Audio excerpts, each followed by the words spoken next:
Hello. Hello, how are you? Hey, how's it going? Hi. Hi, hi, hi, hi, hi. Whoa, that's weird. Oh, I haven't worn glasses in a while. I've been working on my vision. I think I'm almost there to not really need glasses anymore. Oh, that's crazy talk, Elliot. Yeah. But I've always believed that if I have eyes and seeing is possible, like there are people in the world that don't need glasses, then reasonably,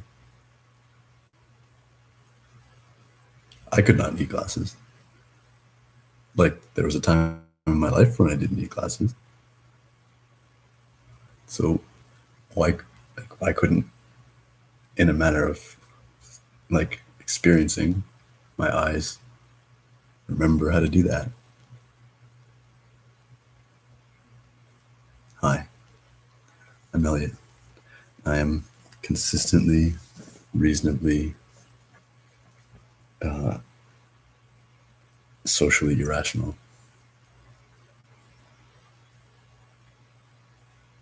But earthly believing? I don't know. I talk a lot of shit. I take that back. I talk a lot of smack. Wow.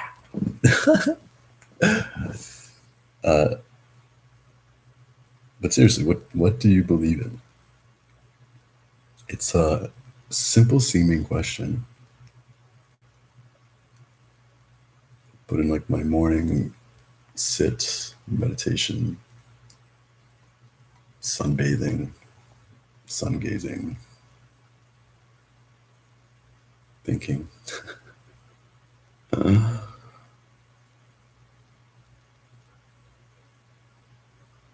I arrived at the reasonableness of having an answer to that question. And yet,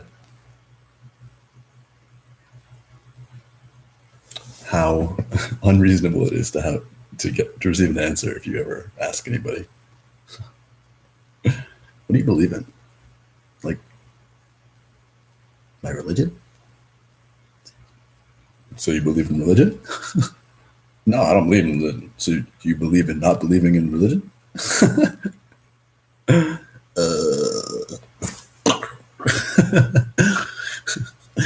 Let's talk about the Kardashians. I believe in talking about the Kardashians. Who?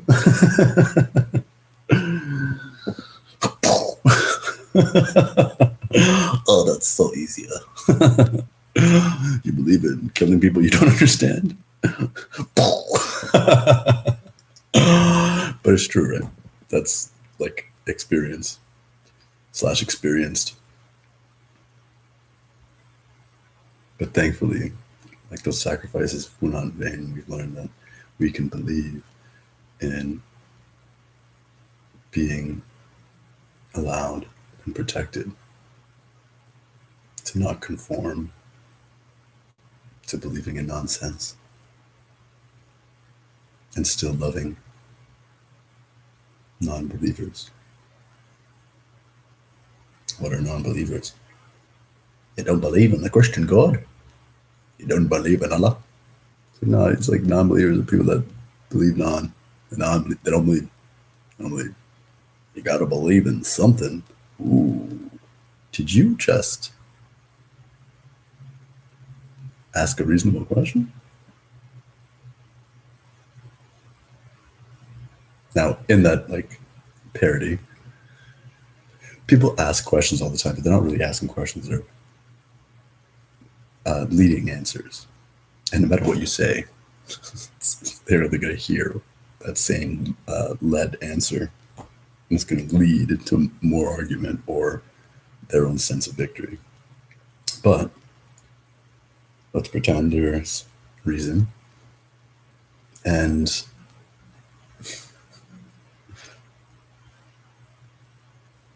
if you got to believe in something, what do you believe in?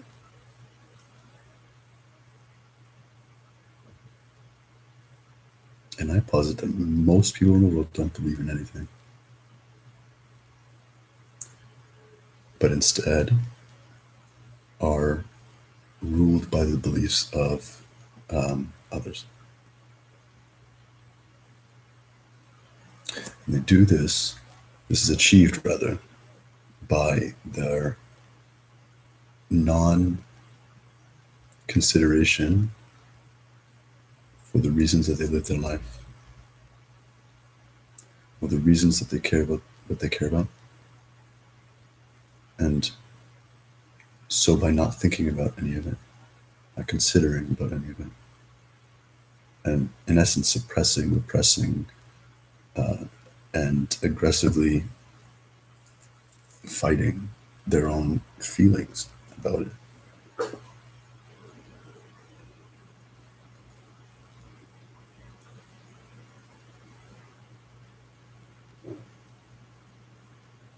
They essentially go through their lives mindlessly. And I don't mean that unintelligently, although an argument could be made. I certainly don't mean it as like a character judgment, because this very clearly has nothing to do with a sense of right or wrong, or good or bad.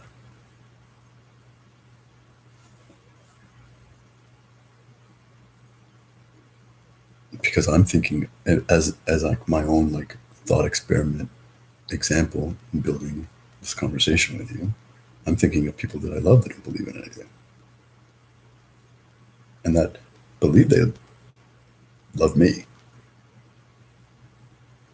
But how do you love anything if you don't believe in love? And if you call, let's go extreme, if you call hate love, does that make hate love?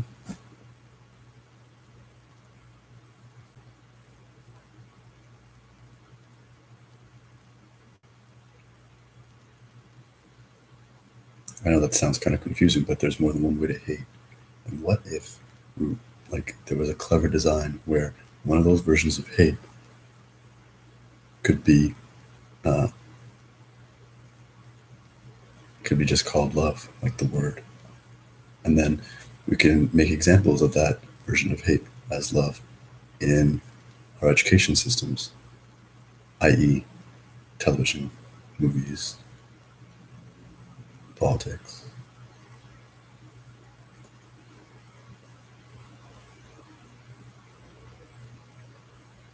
And I guess school, but probably in that order.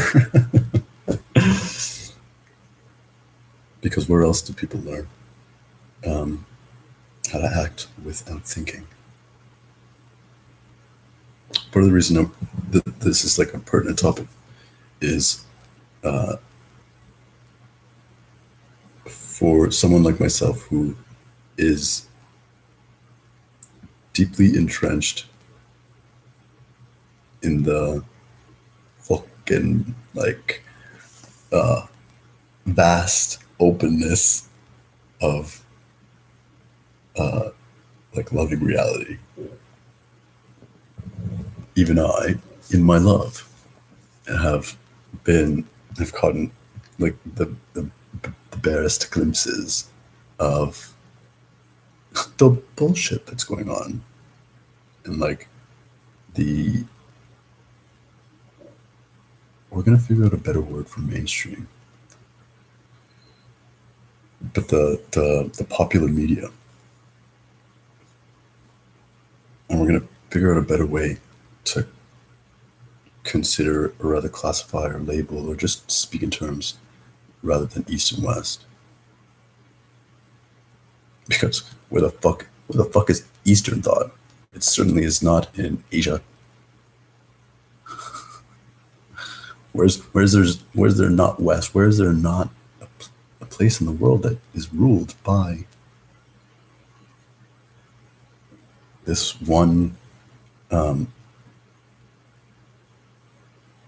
money, private ownership, collateral damage, war,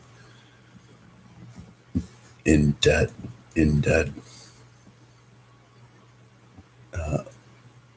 authorship? There's nowhere. So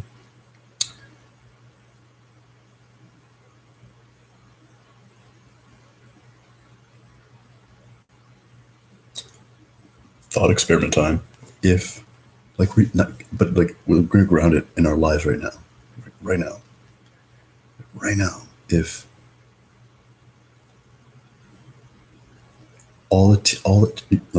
there's no more television, there was no internet, there was no computers, there was no telephones, none of that. Right now, like if it just suddenly happened, and then take that sudden happening back, like in your own life, right? Like 10 years, just do 10.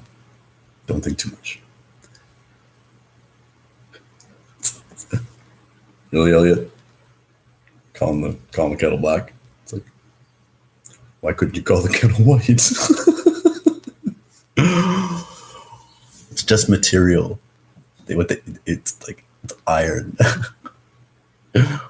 Cast iron's like blackish. Oh, so you don't hate it because it's not white? It's just that's the way it's made. It's like, yeah. It's like, oh, it's reasonable. All right, so let's pretend.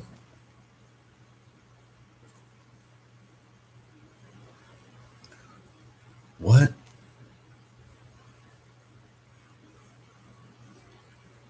Examples in your life right now? And like, I don't want to go back so much because you can make things up, right? But like, why does one hate anyone or anything?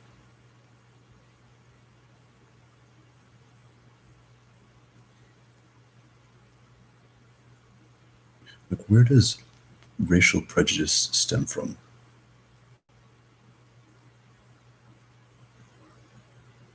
Where does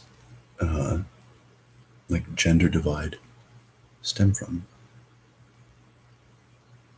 And then to ground it right back to just bring it back to like our thought experiment. You've heard about the bubonic plague. You've heard about the Spanish flu. Maybe you know a lot about it. Maybe you know a little. But they're like, it's in there somewhere in the etheric knowing. If you didn't have the news right now,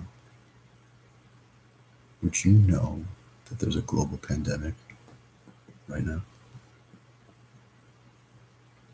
Like, if we didn't have the news, we didn't have the radio constantly thanking everybody for doing their part and keeping people healthy, would you know that people are sick? Are you sick? Are your friends sick?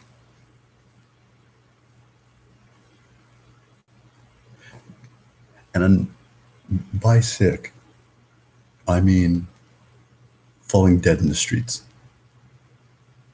Because people get sick. They also get better. That's not new. That's the same.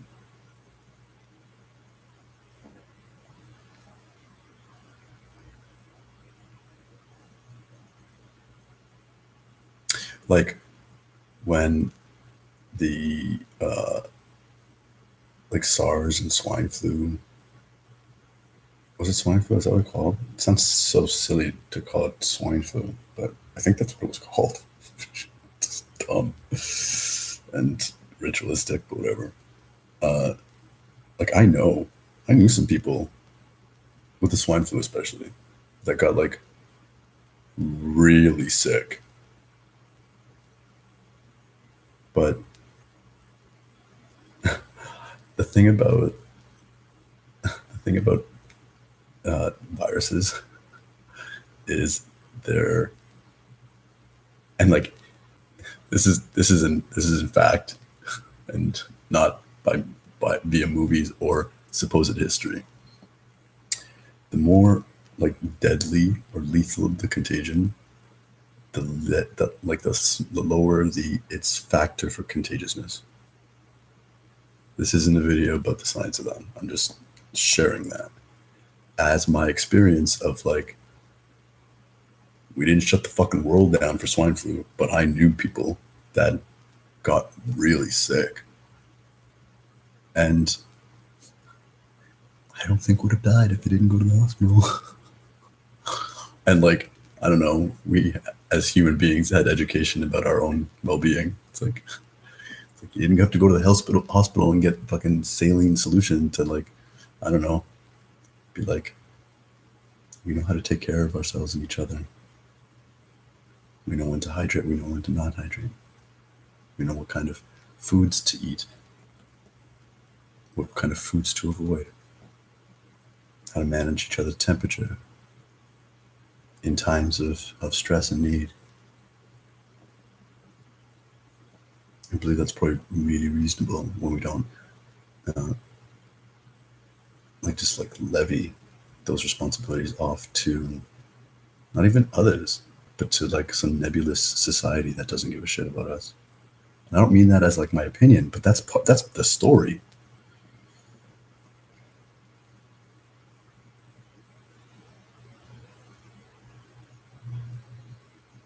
And yet, I don't know what your answer was to that, like, but I wouldn't.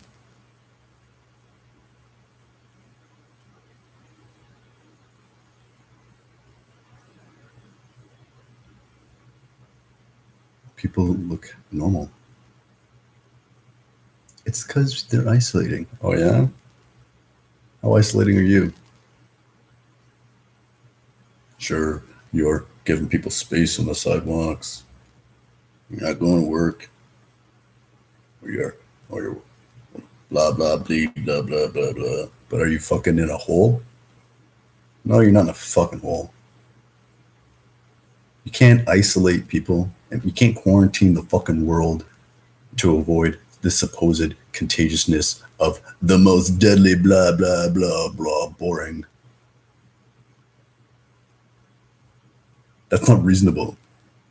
And like it's like this is science. This is how it works. And then like turn the page and it's like this is how this is working. It's science, but it's not what the other page says. Don't look at the other page. Look over here. It's the next page. And then the next page is like, oh, you did such a good job not looking back at the previous pages. And because you didn't look back, look, you're still alive. Turn the page. You're dying again. But this time from black people. I mean, white people. I mean, holy shit. Do they know that no one's black or white, but like shades of skin color? Turn the page. And then, like, okay, let's half thought experiment. If a person of insert color here treats you really kindly, do you hate them because of their skin color?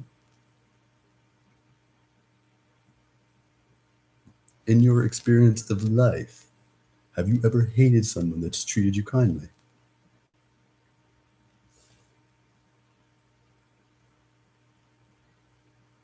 Now, racial prejudice is an experience. I've been uniquely prejudiced against all races. There's no damn race that's ever been like, he's one of us, clearly. Welcome. Welcome. We don't need to know your name. We don't need to know anything about you because you're one of us. No one. I'm too fucking genetically diverse and culturally undefined. I live in the most culturally diverse place on the planet, Toronto. Oh no, it's New York. Oh yeah? You ever been there? You talk to a New Yorker, people are black, white, or Spanish, and everyone's American.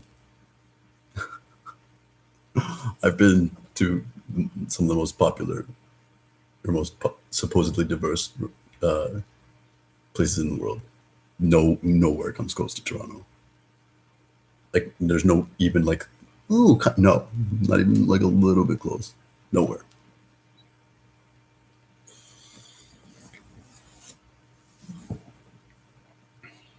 So racial prejudice certainly exists, but it doesn't, in my experience, it doesn't ever persist past engagement. How does it?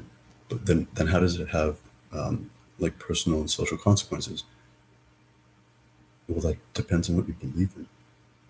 Like, let's take this supposed story, which is a complete and utter fabrication, and I won't say more because it's um, it then what someone believes might fall into thinking they believe what I'm saying. But you know what? I'll take like a little like glimpse. I'll give you a glimpse. Like, it is reported, verified knowledge that uh, mainstream media outlets like vis-a-vis NNC reverse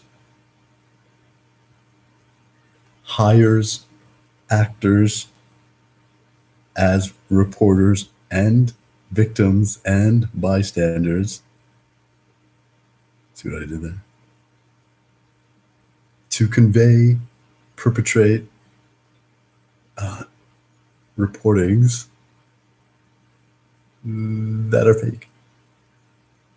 Oh, that's a conspiracy. What the fuck is a conspiracy? To be conspired against? Yeah, it's probably a fucking conspiracy then. But it's like, no, that's true. We can't deny that. They found out. They found out. They know. But look, turn the page. Look over here. Look over there. Believe in looking where we tell you. Believe that you can look for yourself. Don't believe. Believe in not believing.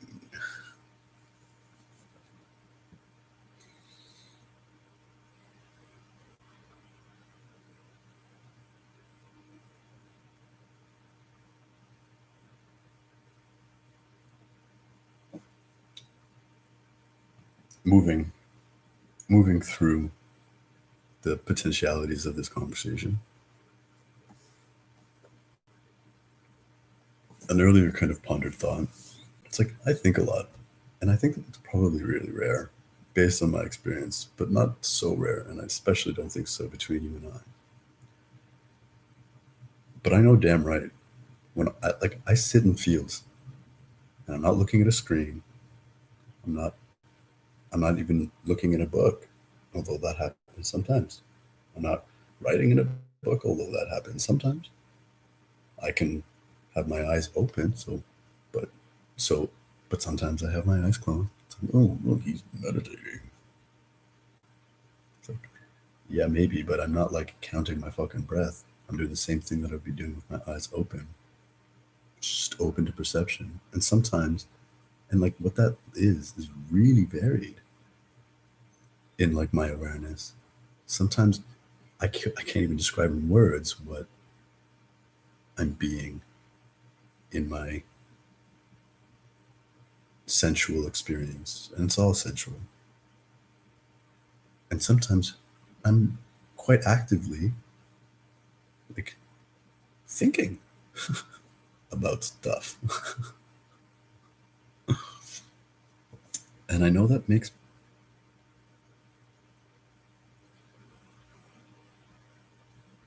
us like rarer than not.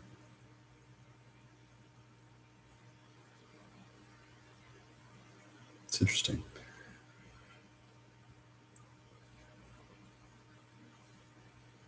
But I was considering non-religious belief in God.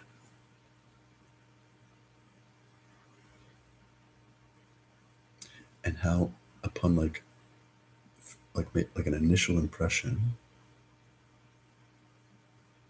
that is socially somehow heretical, right?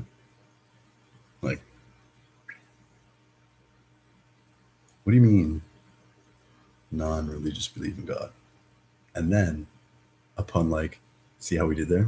We stroked the chin so that we passed the initial impression and we went into initial assumption. You mean you're agnostic? It's like, no, that's a religion. by virtue of like it's you think you know what that is. It's got some parameters. Like there's a gun, there's one gun, there's things. It's like just because it's like I don't know. It's just like you're describing what a thing looks like it describes what's inside it. That's what all these isms do. Tits, dicks, blondes, browns, yellows, shorts, talls.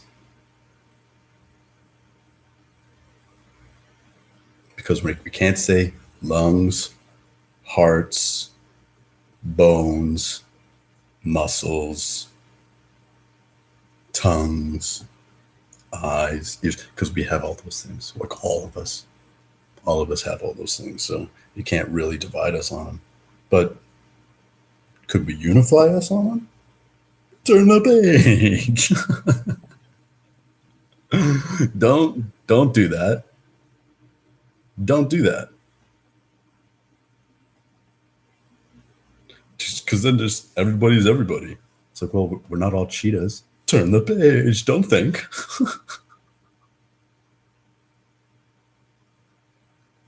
Keep turning.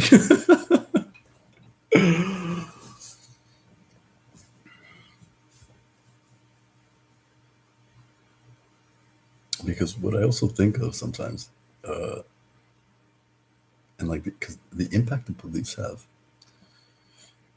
are essentially your rules for living and your rules for why you live. And if you don't believe in anything, then you're basically your beliefs your rule. Then sure, you don't believe in anything, but then your rules for life are dictated entirely by others. Entirely. If you think that you're empowered by saying you don't believe in anything, then how do you decide to do whatever you do in your whole life? And that is entirely the rules set by authority. Whether it's you're a criminal agent because the rules of society, you don't believe in them, or you're a paragon of fucking common authority because you don't question them. And they're synonymous with being alive. So what you do isn't even really what you're doing, but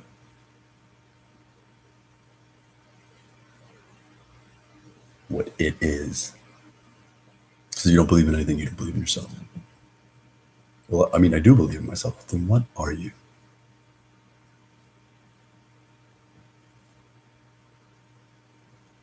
Because that is a really important question that,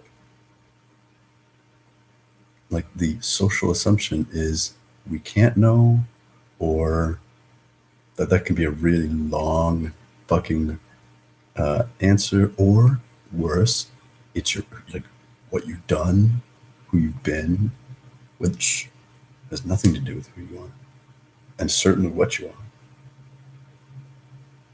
Your past does not equal your present. That's not how it works. Your choices equal your present, and your choices only exist in the present. The choices you made in your past, get this, they made your past. At any moment, you are free, whether you believe it or not, to make your choice right now.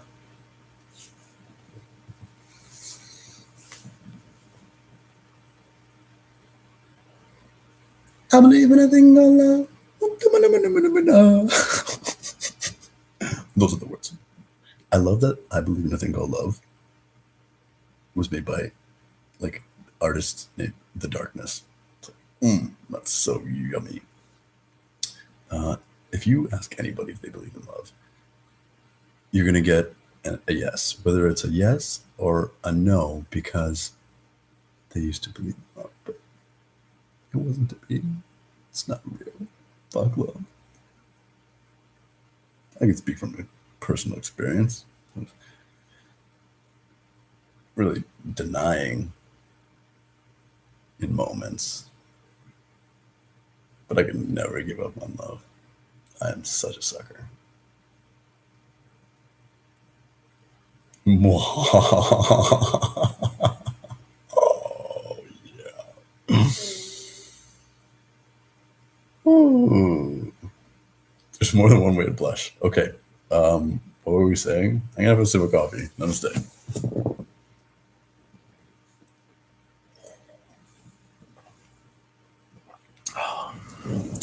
I'm gonna loop belief in love with the belief in God, because, like, by virtue of means, I'd say that they're similar / the same. People say they believe in love or they believe in God, but they don't act like it.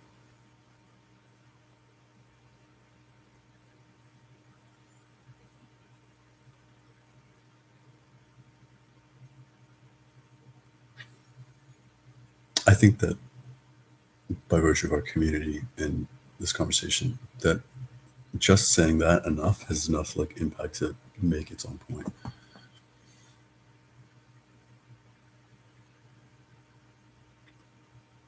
Just gonna take a breath to ground my energies.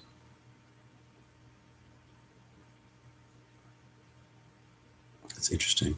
In person, I don't need to do this. It's crazy. I can like kind of like converse and engage, and my energies become rooted, I guess, like with the person. And I do experience like the effect of energies on the other person more and less. And once, even how it affected me, but only once, or rather mutually. But when I do this internet thing, it's like the whole world kind of becomes a type of external that I can incidentally become separate from. And then there's like an exchange that like I have to stop and like take a breath and like reconnect, which is in a sense a kind of like managing harmony.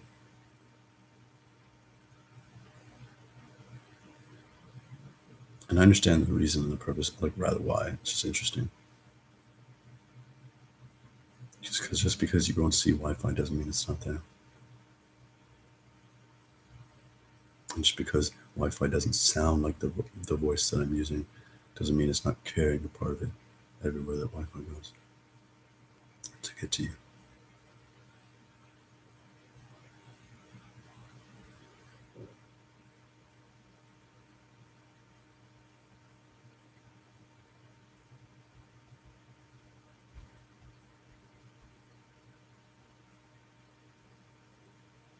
Grounding is like equal parts letting go of everything and becoming a pillar of definitely here and only.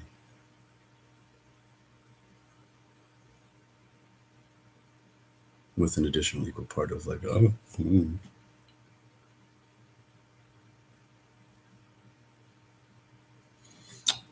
switching gears a little bit, but it's the same car. I've really been craving driving a manual car. Like, oh, I miss it so much. I had my car repoed during this whole life craziness. And so I've only been driving automatic cars, which has been like, again, most of my life. I fucking love driving, but oh, I miss manual. It's like, and I drive my automatic like a manual. It's like, how do you do that? Or like, you think you do that? It's like, drive with me. Trust me. But I miss it. Like other things. Moving right along. What were we talking about? Okay.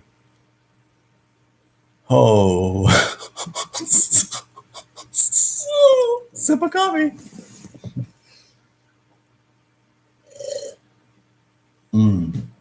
Okay, what were we talking about? I was talking about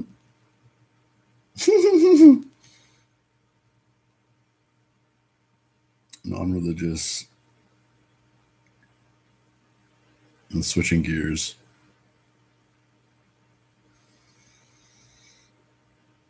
Oh yes. What is that like cultural meme, even spiritual meme? We fear the unknown.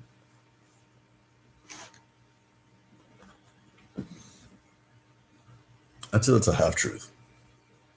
We fear the unknown, but like in the same like breadth, we are susceptible to being taught what is or what must be unknowable.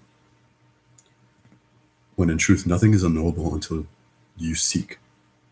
If once like unknown becomes a part of your vision, you can't not look at it.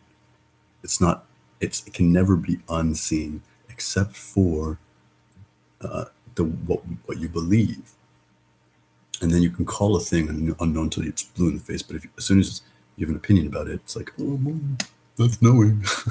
It's knowing something, right? So going towards sticking to like the socially pertinent, like racial divide, social divide, blah blah, and like I would say all like military violence. How do you fucking kill someone? Like, I am a deeply violent person, but not by virtue of the violence that the world or society or culture or anything like that would classify as violence. It's certainly not expressed as aggressiveness or abuse or like physical this, that, or the other. I've never been in a fight. I'm a 35-year-old man in a few days, and I've never, ever been in a fight. And I mean, I'm opinionated. I'm certainly not meek. But get this,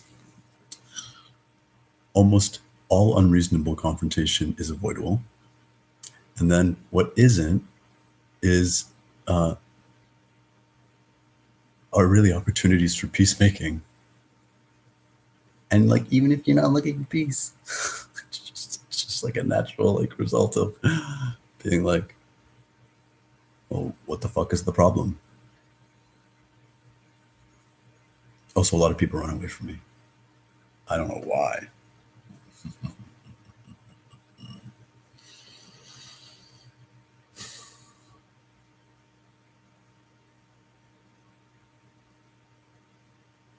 We fear the unknown.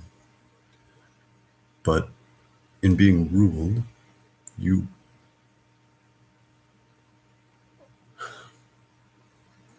unknown, I don't know. It's like, again, I'm thinking about people I love become like this range of something that other people take care of. Oh, I want to talk to this. Because first of all, nobody believes in God. Like almost nobody believes in God. Really. You go to church, you go to mosque, you go to this, you go to that. You don't believe in God by where you go and what you're called. You believe in God by who you are, what you do, and why you do it. And when you look at this world and you look at your friends, you know, it's not your dogmatic rituals. It's not your the word would that could be used as reasons, but they're really excuses. You can have excuses to do good things, but there's still excuses, right? Like anything that is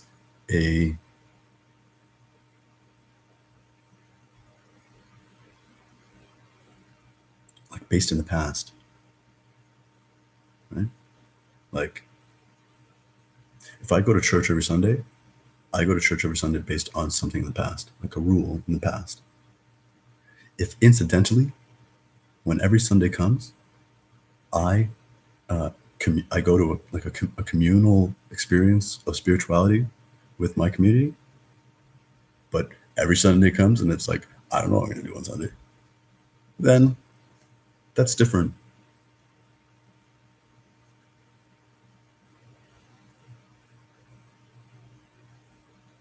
But if you believe in God, then you know God. And if you know God, then you know that God loves all equally.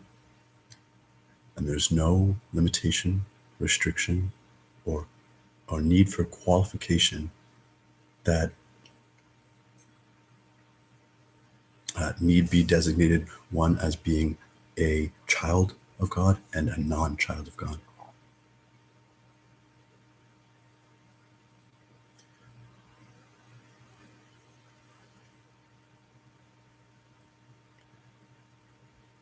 And that goes for humans and squirrels and trees and the ocean and snails and beef. See what I did there?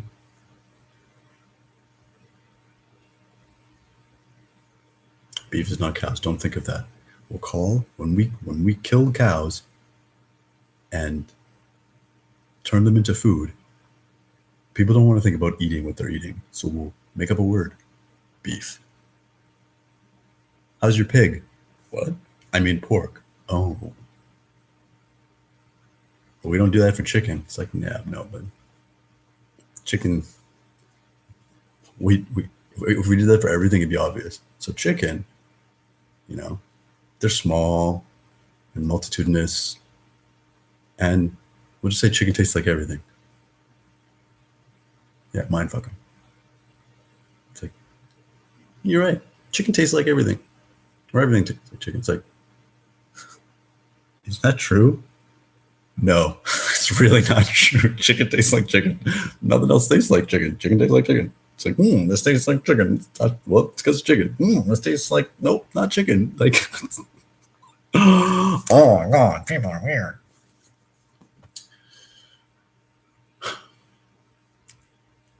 I believe in science.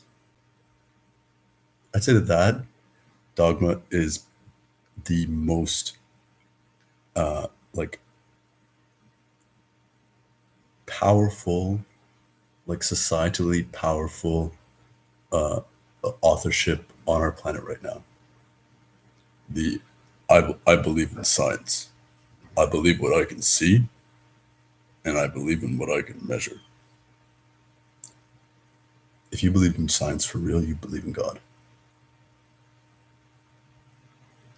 Period. That's how I found God.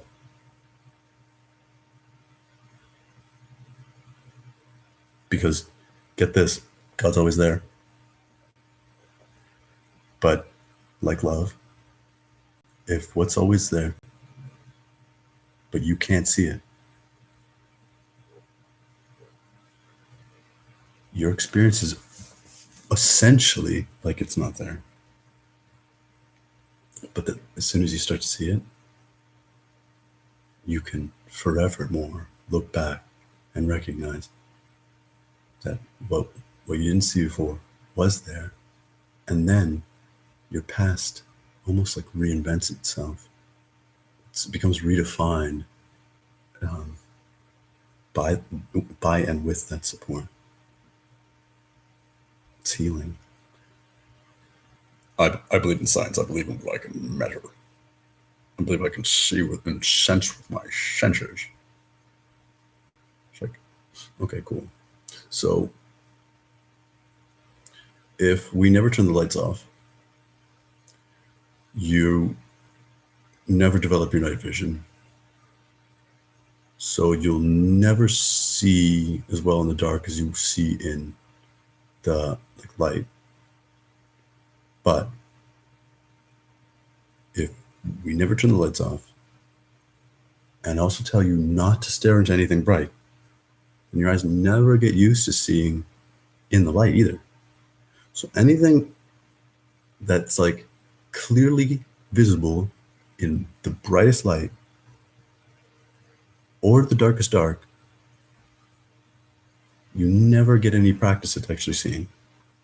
So you don't have the tools of measurement, but you can't imagine them either. So they're there, but you don't know that.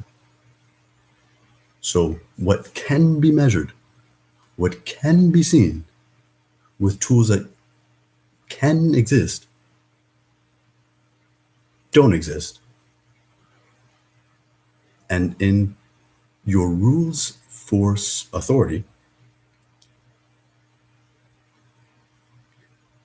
one can have absolute authorship of essentially their reality with no room for, and by room I mean like active allowance and like participation in like reality making for knowing what we don't know, but knows us.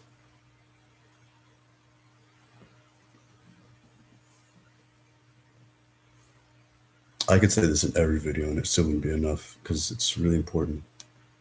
We put all this emphasis on what we can see, what we can know with our senses, what can be measured. But, and this ties into like why I chose the words of this episode.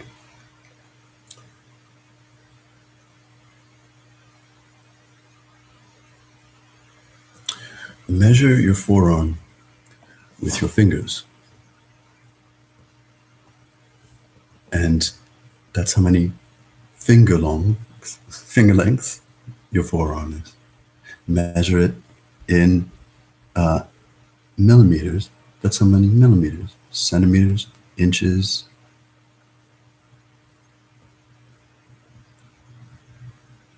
But it's not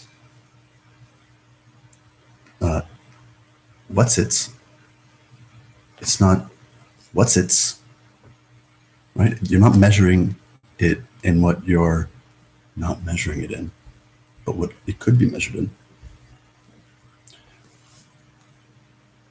A little abstract, but to frame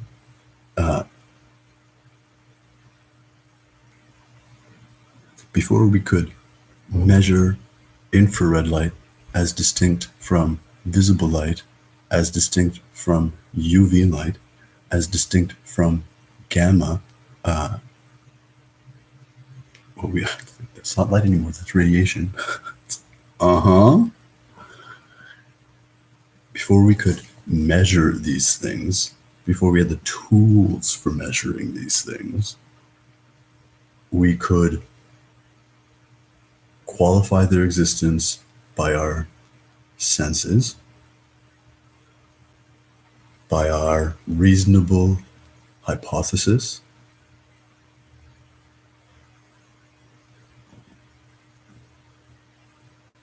or esoterically is how they affected us, but we've just grouped it into kind of all the unknown that affects us and we didn't know, or it didn't exist.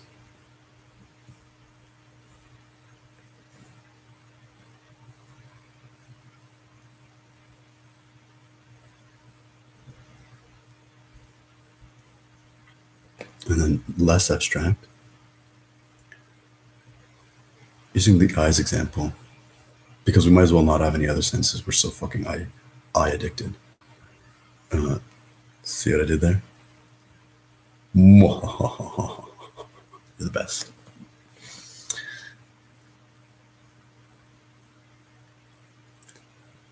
Before the age of 10, 9, 10, I didn't wear glasses, I need glasses. School gave me glasses, basically. But that's another conversation. I could see, at least as far as I thought I was reasonable to see, without the need of anything. And then slowly that changed. But because I could see and see, as I couldn't see, I didn't think that what I couldn't see stopped existing because I couldn't quite see it as clearly anymore. But the reverse is true for our scientific tools. We see, and until we have the tools of seeing what we can't see,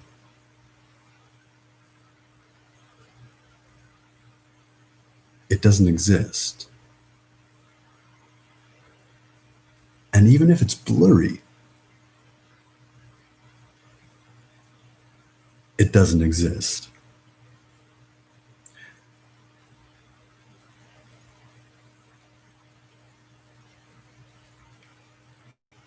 Oh, I don't want to get too technical or specific.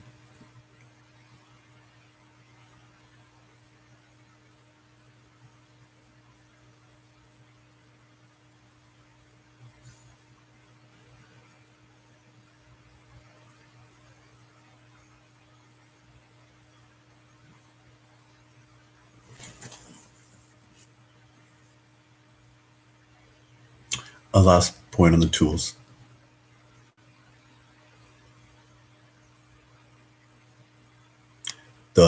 There's it's called like LIGO or whatever. It's the most recent like development in like energy measurement basically, and the attempts at energy manipulation. Because anything you measure, you manipulate. That's like the double slit. It's quantum theory. Blah blah blah. It's blah blah blah. Even if you don't, that's it's blah blah blah. Trust me. Is we're picking up like gravitational waves. Gravitation is like according to like a categorized science, gravity is the weakest of the forces. There's gravity, there's electromagnetic, and then there's the strong nuclear force and the weak nuclear force. There's only one energy. Right? And before we could measure gravity, we called our experience of gravity, right? We couldn't deny its existence.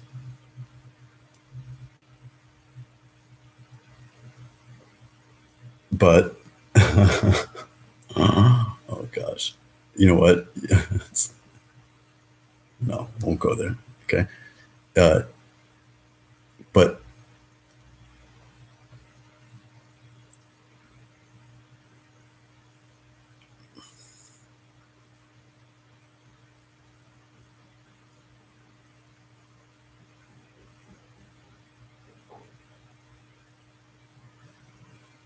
you know what? It's not a lie.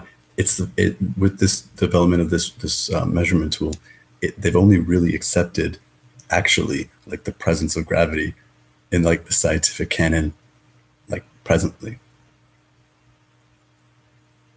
And it's still so comprised of theory. Now, there's dark energy and dark matter. It's still so theory and everything like that. But once, if it's possible to create a tool that measures something that's you're like not even really on the point of, but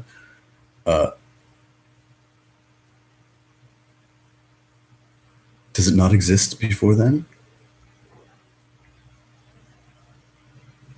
And then what if there's this tool that you can use to measure it, but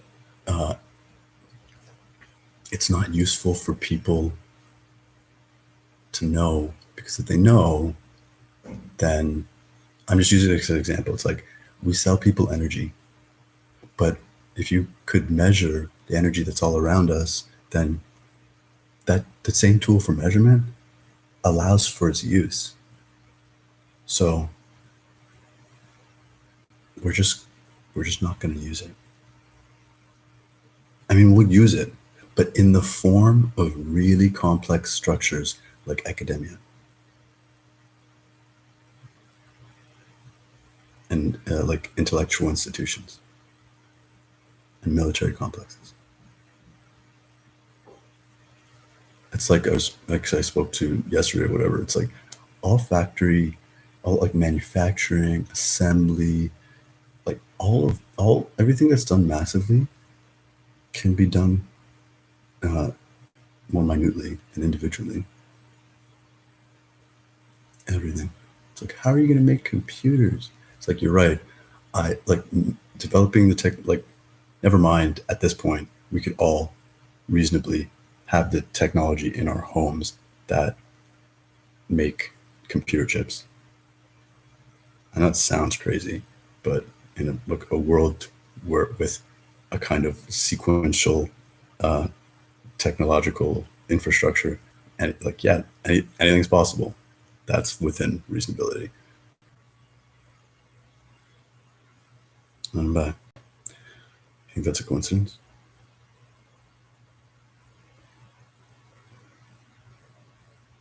Oh, it's not.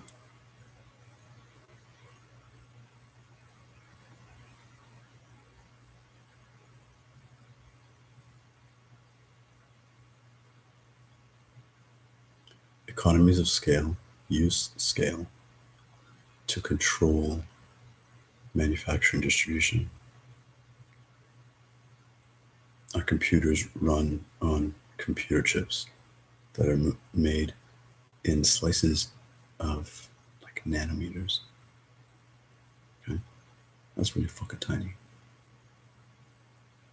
But the lie is that there aren't that computer chips the size of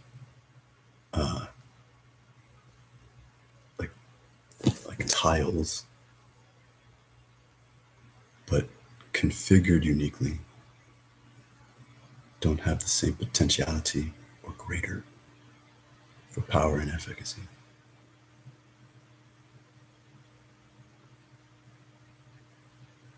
Because there's millimeters, there's centimeters, but what there isn't is a unit of measurement that intersects. That's cool. Uh, that space and time. Right? We don't have It's like we don't have a common measurement tool that uh, equates. Not what equates. How I use equate. It's more like that is expressive of the continuum of space and time, as like vector might be the closest thing, but it's vector. What's vector exactly? If you don't really know it commonly, then it's like a tool for authorship. We say kilometers an hour, but kilometers an hour could be like a fractor. What's that? I don't know. I made up that word. A factor and a fractal. I made it up. But once I have a measurement tool for understanding space and time as one and not as a multiplication of each other, then I start thinking in terms of that connection, not irrespective of their isolation of one another, the distinction rather, but also in continuum, and all of those possibilities open up.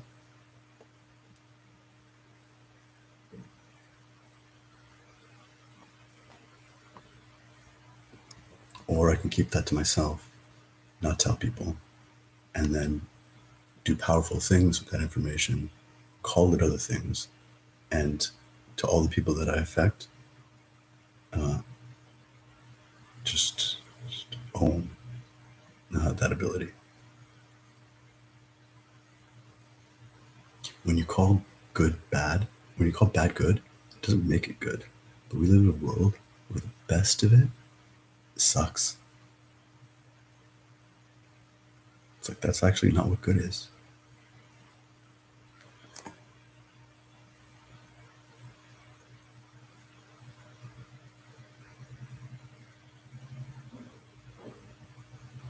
Okay, we'll move. This is towards conclusion. You know, it's been too long since I've told you I love you. And I hope that comes through with my every fiber of being, my every thread, my every threaded word. But just because it does and is, doesn't mean I'm not going to tell you all the time.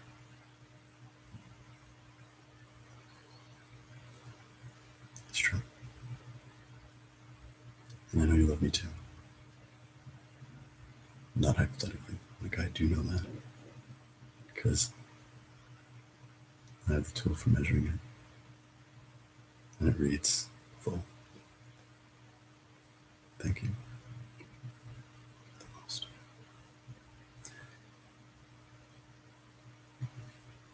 People say, there's no such thing as people, which is why we can use it. I don't have to say hypothetically because it's like, what are people? It's like, people. I believe in science, but they don't know science.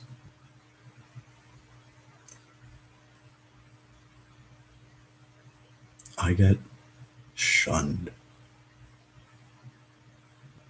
by the people closest to me because those are the only people that like almost have to be near enough for me long enough, like long enough for just like, I'm me all the time, the only me that I know. I've learned how to not like, what's the word?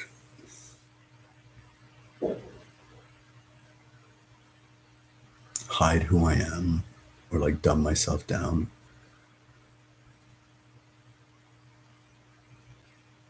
Which is like in a past of me, in insecurity and things like that.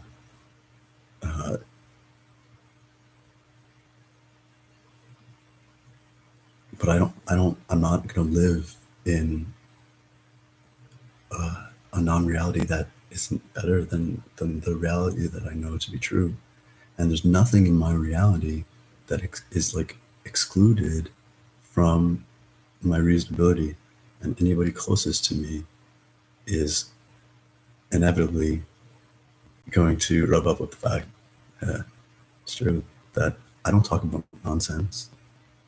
So anything that I talk about is going to be progressive and like in emotive learning, which is like, I don't know, that's communication for me. I'm only ever talking about like learning myself, each other, life. Like, I don't know what non-learning is. I don't know what it is. I don't not do it. I don't know. That's too many nons.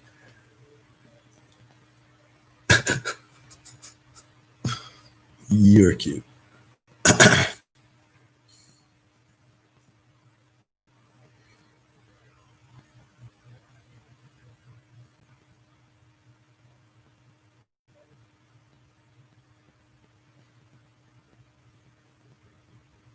Because people believe in science, but when you start talking to them about it, uh,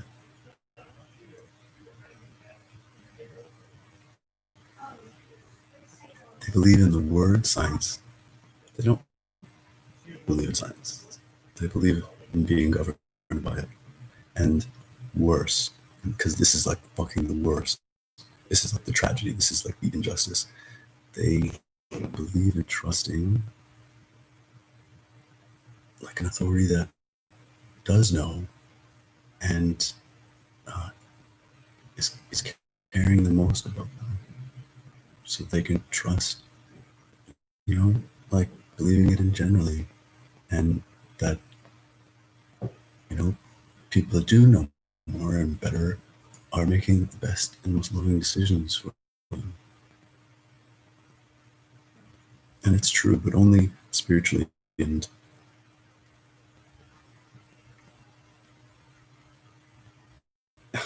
it's in direct conflict with their non-believing in God.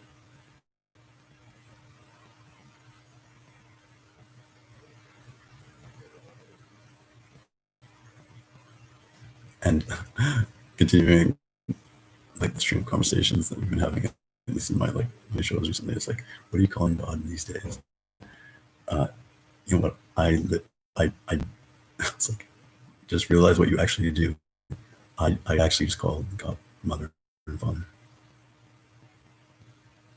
I also call mother father and father mother.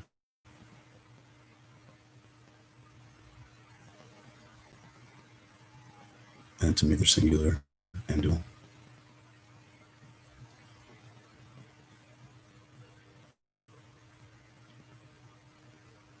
But God, let's just use that. I also like it because it's a little controversial, which is weird, but it's true. Right? Non-religious believing God is heretical. What do you mean? Believe God? Like, is he a Christian? No. So what do people like? They want the structure. But when you tell them that the structure, based in truth, is actually broad and inclusive of themselves, I don't know. Maybe it's the weight of responsibility. I've just always borne it. So I know what it's like to not.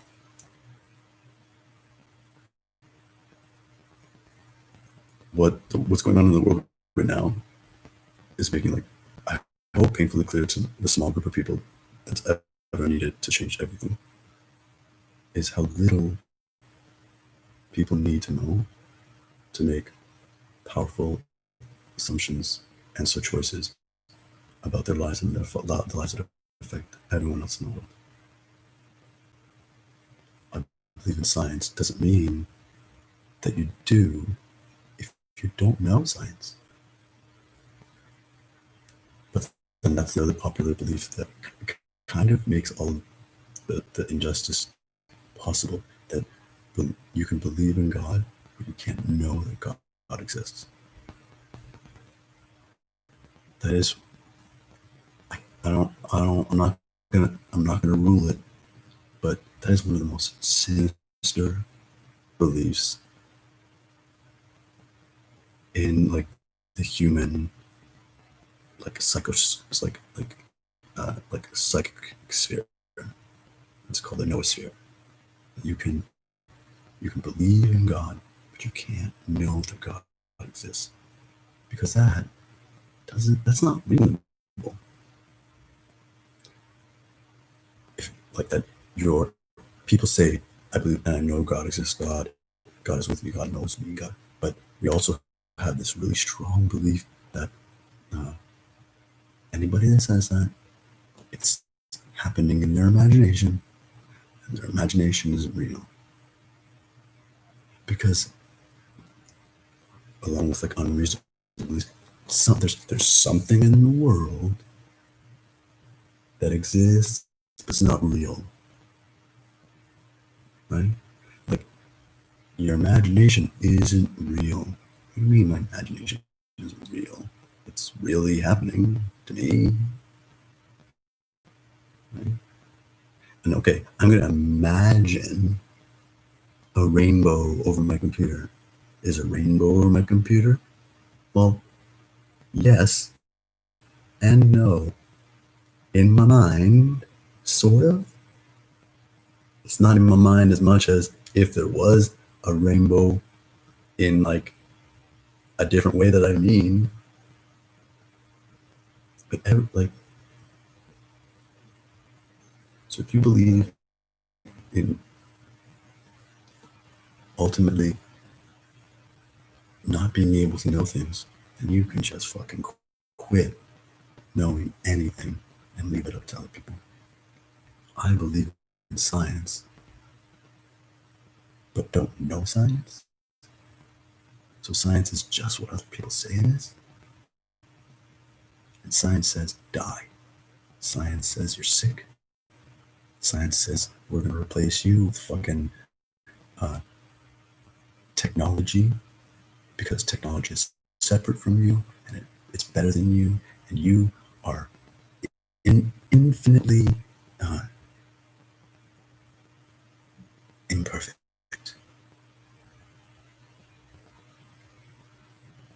This is what This is what beautiful looks like. This is what ugly looks like. This is what's interesting. This is what's not interesting.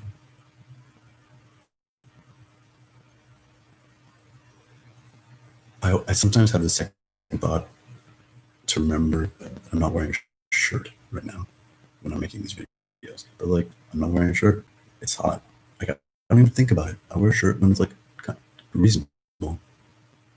But most of the time, I don't wear as much clothing as I don't need to wear. Basically, that's pretty much my overarching rule for my own comfort. And I forget that means something to people. I think it's also because it's kind of weird because I'm in my living room. I wouldn't like just walk around with no shirt on, but I've been known to do that. I'm a Sagittarius rising though. Sagittarius is like renowned for like that. What's that? I don't know, nakedness. We just don't give a fuck. Do what we want. And we're sexy. Like in our minds. Because everyone's sexy. What's sexy? Exactly. Either you have a rule for that, or you're ruled by a rule for that.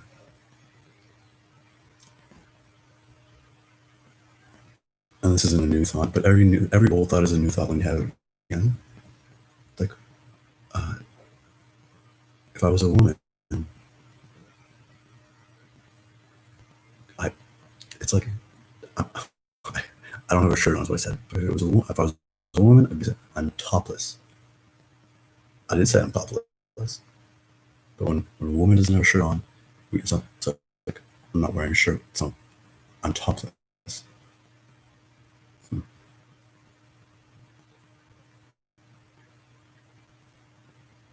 And it's almost like it's in the noosphere, like of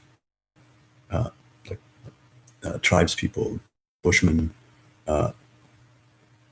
societies where women don't cover their breasts.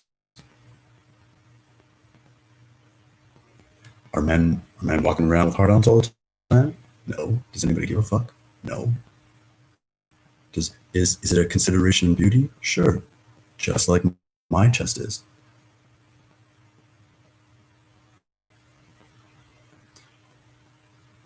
What's really interesting, and this is a bit of a tangent, but whatever, we haven't tangentized too much, and I'm closing it down.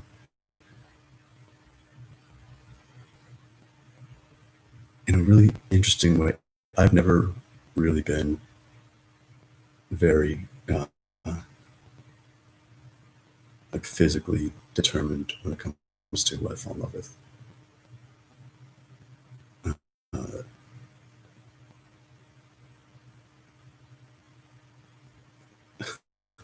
I don't know, like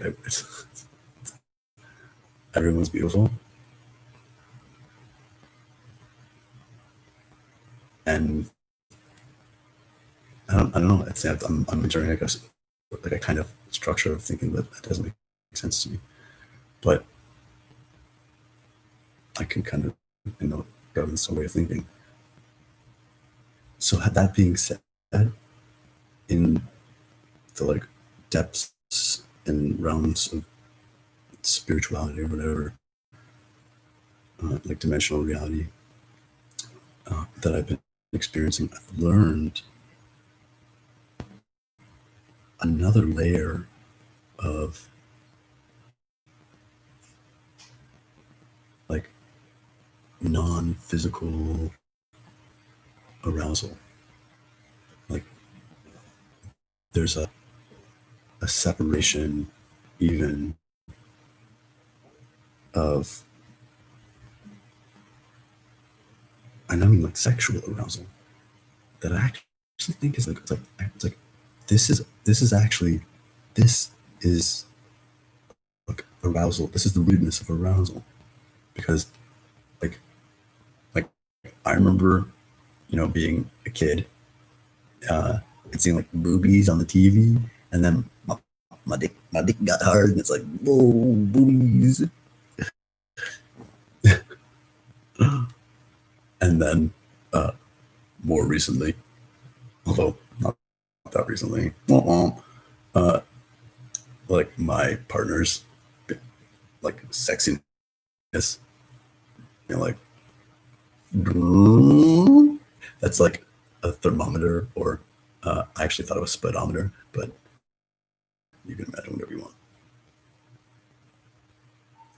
So like, hey man, I'm not, I was gonna say I'm not a bushman, but I'm a bushman.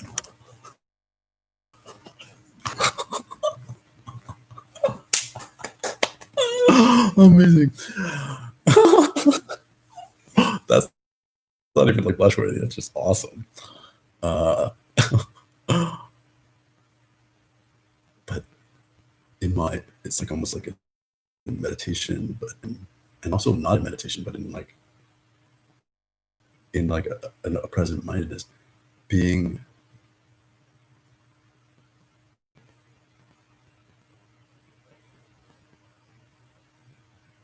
like sexually aroused by love,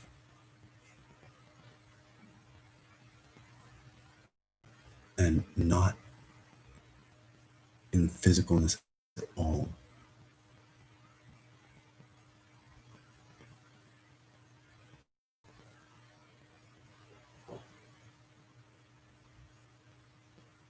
And even as I say that, it's so far away from our like global consideration for what sexuality is. That even in like my own like estimated broadness or encompassing nature of consciousness, and I'm bagging and tagging,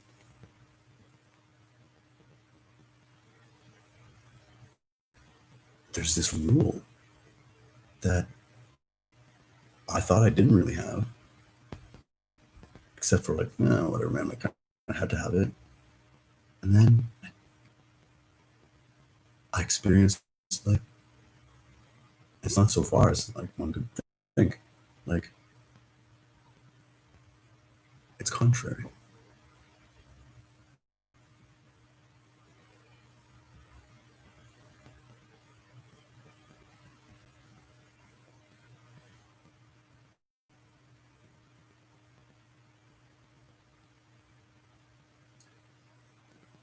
I want to live in a world where people can be naked with other people,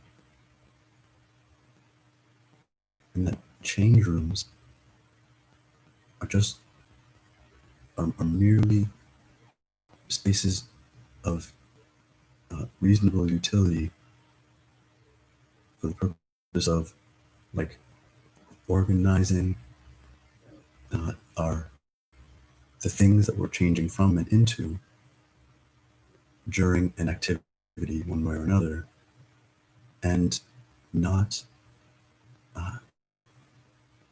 based in a division of whether you've got breasts or not, because I don't have to tell you if you've got breasts. Isn't there still a kind of division in the change room, whether what kind of breasts you have, right? And there's no safety. There's no like, I've got big breasts, so, or I've got small breasts, so. I'll tell you, in the men's room, it's the same. It's there's a penis thing, right? It's like a kind of a weird unsaid thing where like you turn away when you're exposing your dick. You know, when you're changing, you're turning towards the locker, turn towards the corner, or whatever. No, we guys, we really don't give a fuck.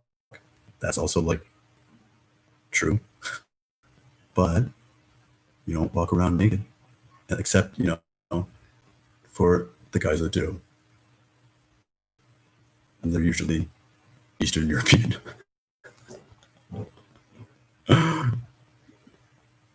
Gangster, or me. But that's not been true for almost like 99% of my life. Only in the last year has like an overcoming of my own like sexual or perceptual bounds and like senses of security and self categorization and other category and just fear. Have I like not turned around or changed the social interaction based on whether I'm changing and we're in between putting my shirt on because my pants are already on, or I'm in my towel and we're talking and I'm going to change into my pants. You know, it would be standard protocol to be like da, da, da, da, da, and then kind of pause, turn, maybe look over the shoulder to continue, and then the guys, there's a consideration like this is everyone. But what happens instead is interestingly is the pants come off, the towel comes off, and when you don't change, the person you're talking to kind of like gets a little like, whoop, like that's not regular. But then you just keep going. It's okay. It's deeply freeing to expose your nakedness to others. Because we're afraid of seeing other people naked. We're afraid of being seen naked and then being judged based on our nakedness. It's not even really what could be done to us. It's not based on anything that can actually affect us physically, and yet it's measured.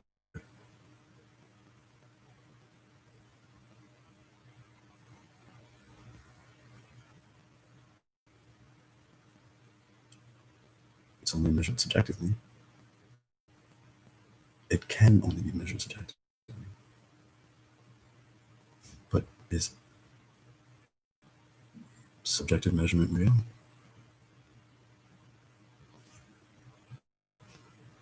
Because I don't know about you, I can't deny the reality of my experience of those things. That's true. And it's measurement. Right? If I'm measuring myself against other people, or believing they're measuring against me, or anything like that.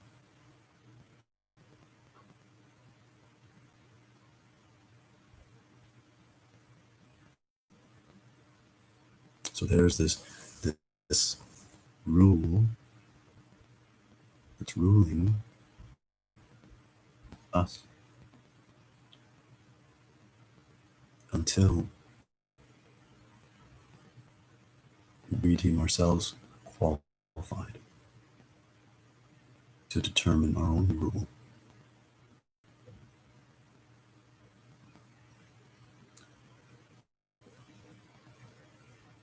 And we'll close with this. Does that mean that you can just make up all the rules for yourself? Like you have all the rules for yourself? Like no, nothing rules you. You do whatever you want. Almost.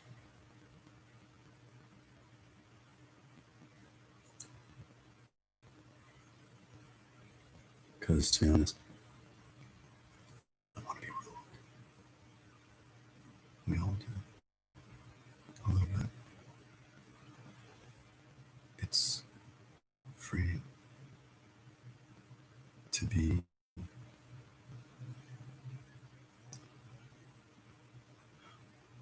non-measuring and yet measured.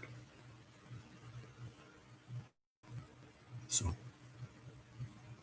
I could say God, but then I might be mistaken.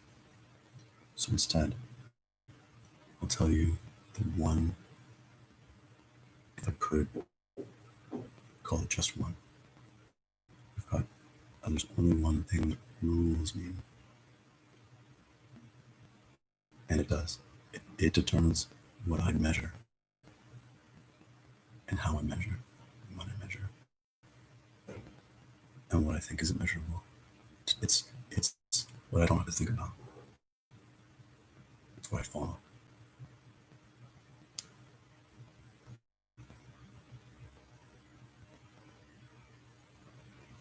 And it's love. It's love.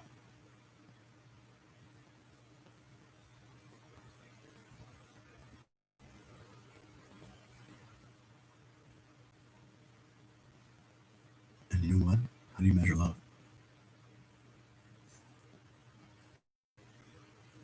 I don't.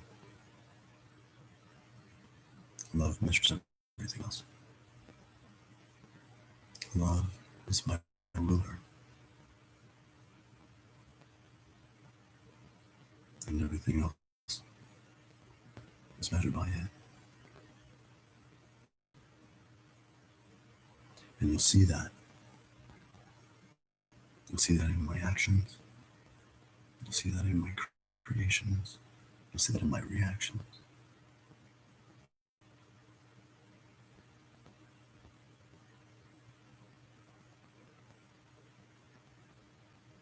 I'm a servant of love.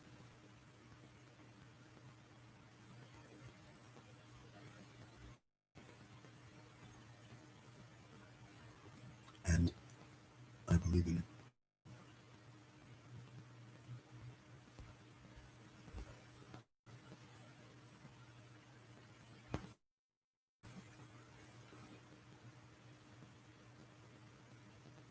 So if anybody asks me, what do I believe in? I actually do have a really short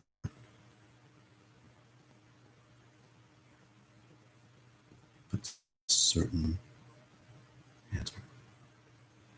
Now, if they ask in earnest, I would reasonably assume that they'd be mistaken for knowing what I mean when I say that I believe in it. But I know that you know what I mean because we've got this. We've got this going.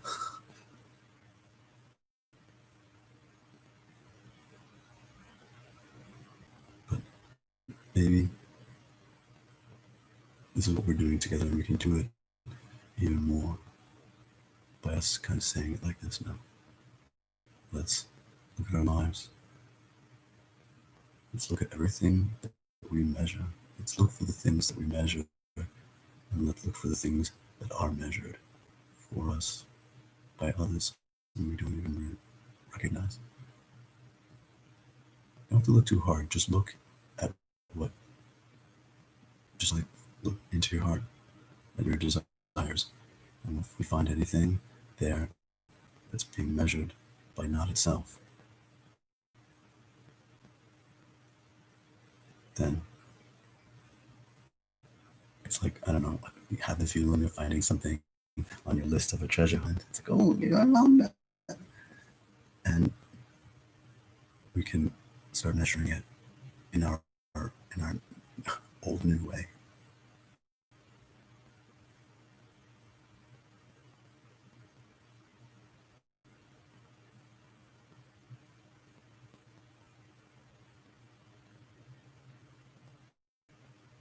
That's why love is so powerful. That's why, that's why the whole world is, and it's like the worst parts we may judge of the world are bent on disqualifying love.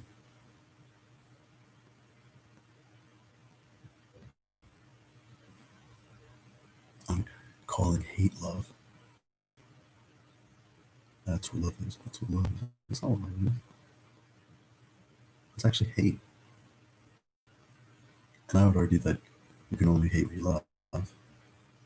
But for me, love rules everything. So I don't know. There's nowhere in my world that there isn't love.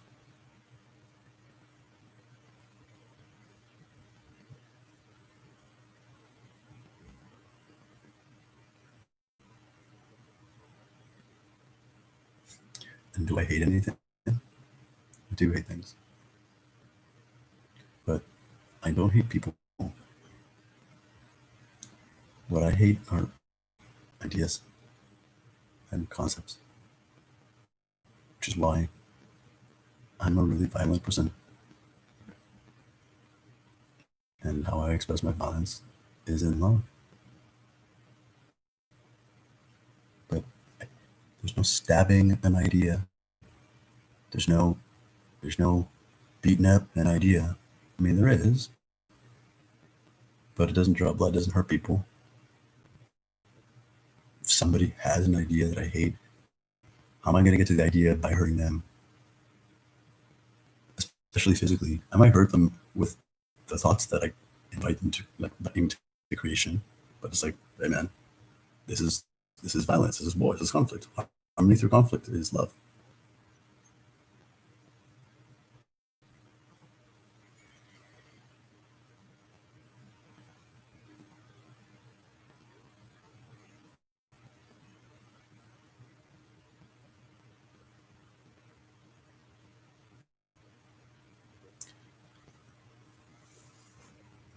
We qualify willpower in our world. People say,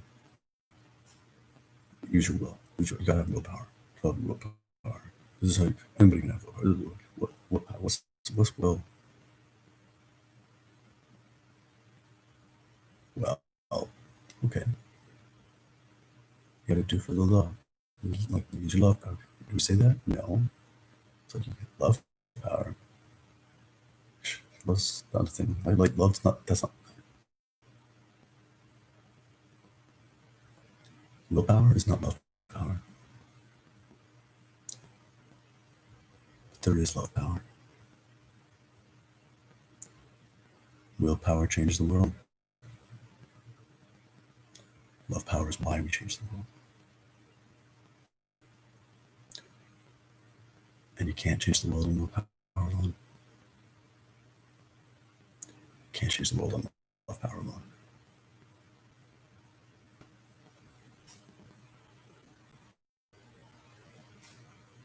So here's to our love power.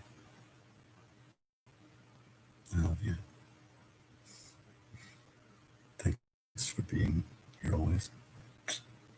Thanks for the way that you share yourself with everyone and invite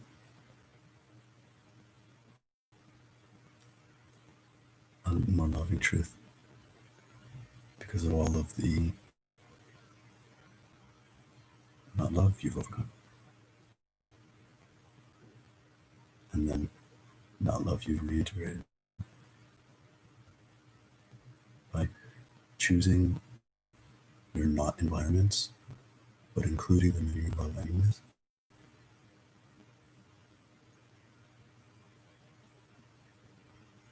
By smiling when it's easy on one side.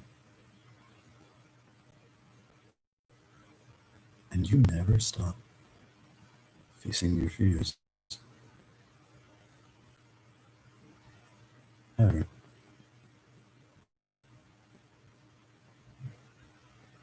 Because as much as you can see them, you never lose sight of your love.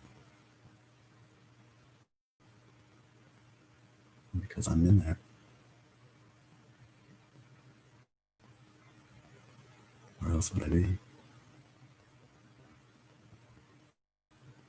Thanks for being with you.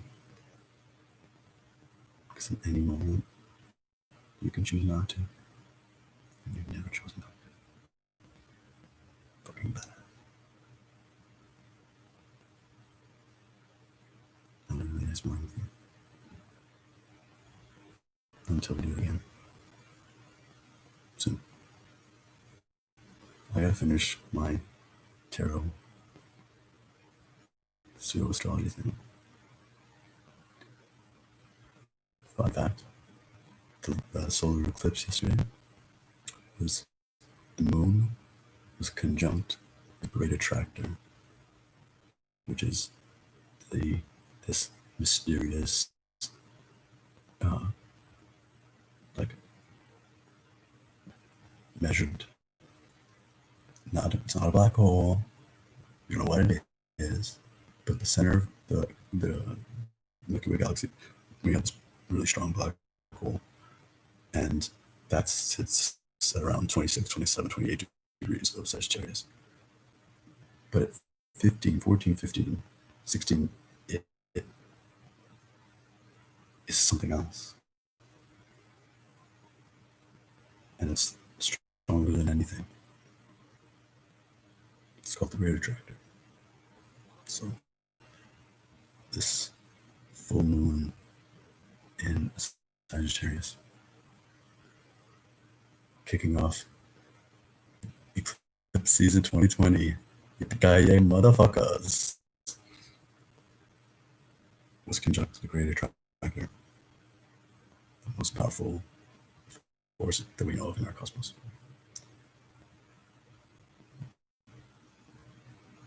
While the sun was conjunct retrograde Venus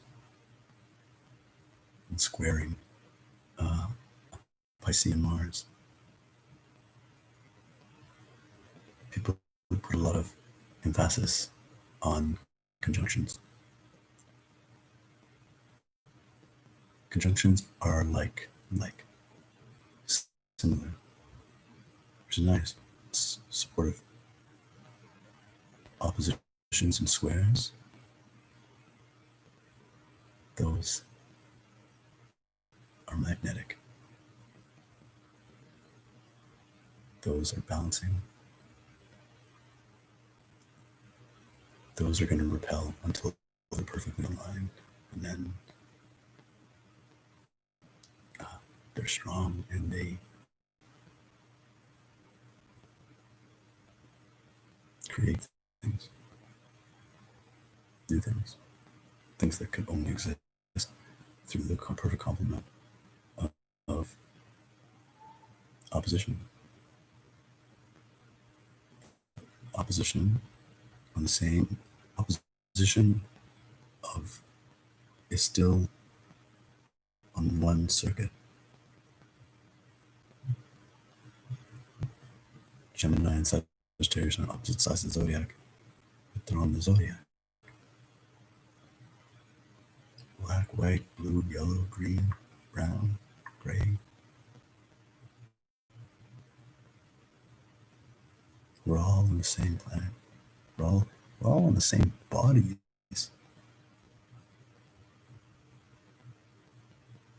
And we're all on the same I love you. I'm grateful that you're here. I gotta believe that you didn't have to be, because love is choosing who you want to be. Thanks for being here. Until we do it again, closer and closer every day, baby. That's a song I made up for you.